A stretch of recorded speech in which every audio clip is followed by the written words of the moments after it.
Mesdames et messieurs, éminents membres du jury, nous sommes le 1er juillet. En ce jour, et pour l'espace de quelques temps, le monde va pourtant s'arrêter. Oui, dans cette sainte clinique va bientôt naître le résultat d'une sainte union indéfectible. En un instant, la force physique, contrainte de conjuguer l'élan marathonien avec force herculéenne, se meurt. Cette déesse vient de mettre au monde un enfant. Ce petit homme, à peine sorti de son nid, hérite pourtant déjà d'un présent aussi utile que nécessaire, aussi fascinant qu'indispensable. Ce cadeau, que dis-je, ce don immuable laissé par ses parents, le définit maintenant pour tout jamais. Ce cadeau, c'est son prénom.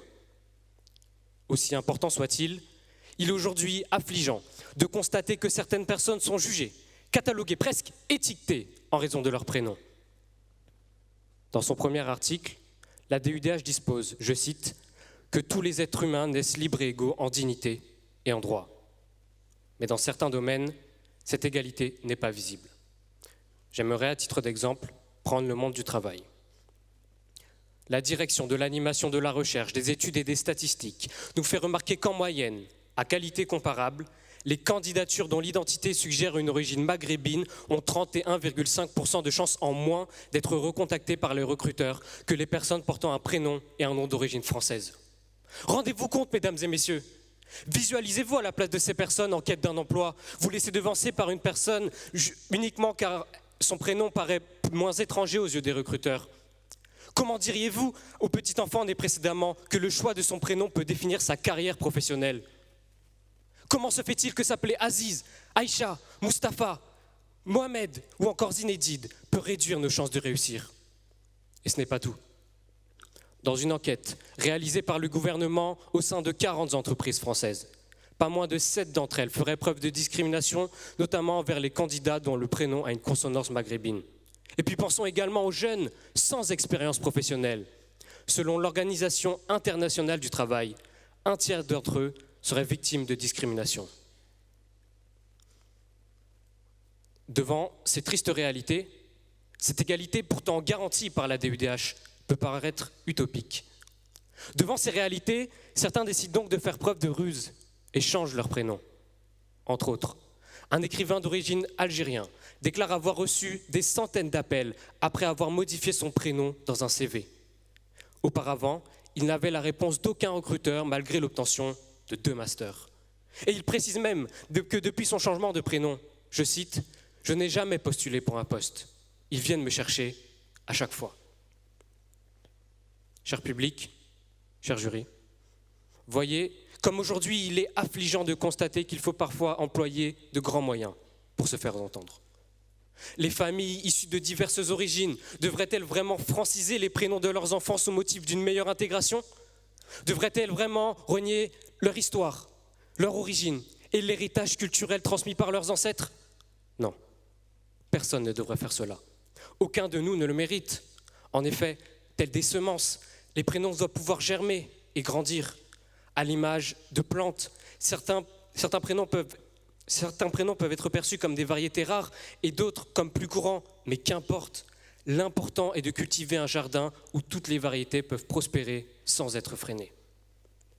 Le prénom est une partie intégrante de notre identité et ne devrait donc être en aucun cas utilisé comme un moyen de discrimination.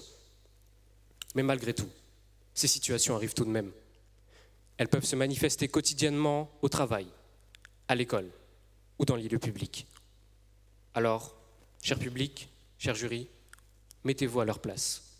Imaginez-vous être insulté, rejeté à cause d'un prénom que vous n'avez même pas choisi et qui malgré tout vous représente. Rejeté car ce prénom renvoie à des origines pleines de préjugés, mais en réalité méconnues. Imaginez-vous subir la pression de la différence. Imaginez-vous à la place de cette petite fille, allant à l'école élémentaire et constatant tous ces commentaires. C'était cette période où tout le monde disait « Je suis Charlie ». C'était cette période où avoir un prénom tel que Oussama, Abdelhamid ou Mamadou faisait peur. C'était cette période où cette petite fille pourtant innocente faisait peur à ses camarades. « Est-ce que ta famille tue des gens ?» lui demandait-on. Fière de ses origines, elle eut pourtant à ce moment-là l'envie imprenable de les renier, de les oublier juste un instant pour cesser ses conciliabules. Son prénom, et ceux de sa famille étaient pour elle un fardeau. Cette histoire est inspirée de faits réels.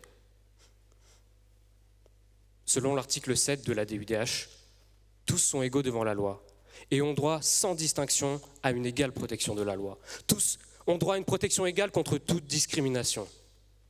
Nous devons donc faire plus que citer des textes. Nous devons agir. Les discriminations ne surviennent pas isolément. Elles résultent d'un ensemble de processus impliquant notamment des préjugés, des stéréotypes ou bien des inégalités. S'ils ne sont pas contrôlés, ils peuvent justement amener du racisme ou de la xénophobie. Nous sommes donc tous touchés, tous concernés et tous responsables. Chacun de nous peut décider de lutter ou bien de rester passif. Nous devons agir car selon le service statistique ministériel de la sécurité intérieure, en 2021 et par rapport à 2019, le nombre de crimes ou délits à caractère raciste a augmenté de 13%, ce qui représente pas moins de 6300 crimes ou délits impliquant la discrimination d'une ethnie, d'une origine, d'une couleur de peau et possiblement d'un prénom. Ce chiffre énorme était en réalité minime quand on sait qu'une enquête réalisée sur la période 2013-2018 a révélé que seulement 25% des victimes de violences physiques racistes et que seulement 5% des victimes d'injures racistes ont déclaré avoir porté plainte. C'est pourquoi, mesdames et messieurs, n'oubliez pas que les prénoms sont un moyen d'affirmer notre unicité. Et ils doivent être respectés comme tels. N'oubliez pas qui vous êtes. Oui, ne rabaissez pas vos origines à ce que les autres pensent d'elles ou à ce que les préjugés disent. Osez et soyez ambitieux.